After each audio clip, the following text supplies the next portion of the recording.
Hello friends, అందరికి నమస్కారం. ఇవాళ సూర్యుడు బయటికి వెళ్ళిండు అంటారు కదా, బిడ్డకు విడుదల అని ఏదో సినిమాలు ఉంటుంది చుట్టేలా. అట్లా ఆయన బయటకు వచ్చి ఈ మబ్బుల కారణంగా కళ్ళు వాడే తాళ్ళన్నీ ఆల్మోస్ట్ తక్కువైపోయినాయి. ఇప్పుడు ఎండ వచ్చింది కదా, మనకు అలాంటప్పుడు ఇట్లాంటి కొత్త గోళ్ళు ఇక ఆనదారం.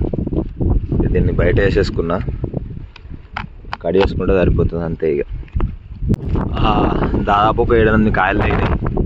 ఒక 3-4 రోజుల తర్వాత కొల్ల చేసేసుకుంటే కళ్ళుకి వస్తాయి. ఎట్లయినా ఇక పాత అయిపోయినట్టే కళ్ళు చూసుకోవచ్చు. పడుతున్నాయి, పర్లేదు, చెట్టు తట్టుకున్నట్టే. కానీ ఇంకా ఎంతైనా దెబ్బతిన్నాయి గొర్రెలు మాత్రం. వాటిని తీసుకుంటా టైం వేస్ట్ చేసుకునే బాగా గొర్రెలు ఉంటే మంచిగా కళ్ళు పడతాయి. మీరు చూసుకోవచ్చు ఎంత మంచిగా నయం వచ్చిందో.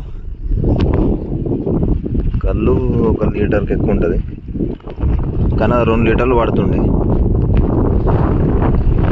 ఇదేమో కొత్త గోల జరుగుతుంది, ఫరక్ పడదు. ఇట్లాంటివి ఖచ్చితంగా దెబ్బతింటాయి. ఇక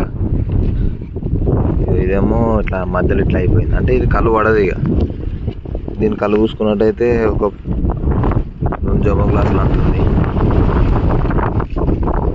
ఈ తక్కువ పడే వాటిని గీసి కత్తి ఖరాబ్ చేసుకున్నాడు, టైం ఖరాబ్ చేసుకున్నాడు, ఇదంతా వేసుకునే కానీ ఇట్లా కొత్త గోళ్ళు ఏమైనా ఉంటాయి బయట పెట్టుకొని గీసుకొని మంచి కళ్ళు పడుతుంది. ఇది నా సజెషన్.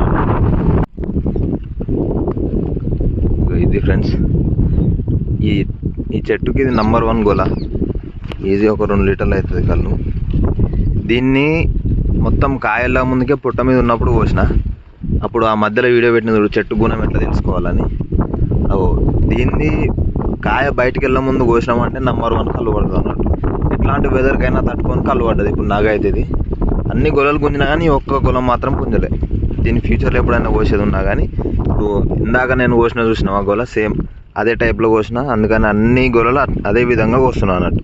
ఇట్లా చెట్టు గుణం తెలుసుకొని మనం గొలలు బయట పెట్టి గీసినామంటే ఖచ్చితంగా మనకు కళ్ళు పడతాయి.